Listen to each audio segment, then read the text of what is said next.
Guys, ito nga pala yung aming punching bag. Siyempre, ito yung dito tayo nag pull ups.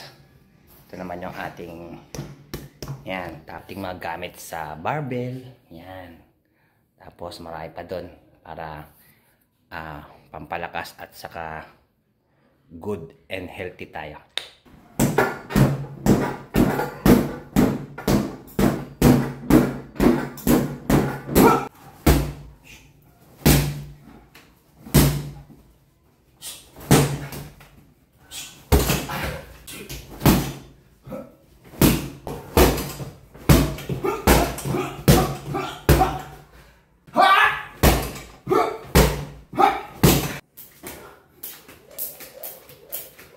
Kita mo ba?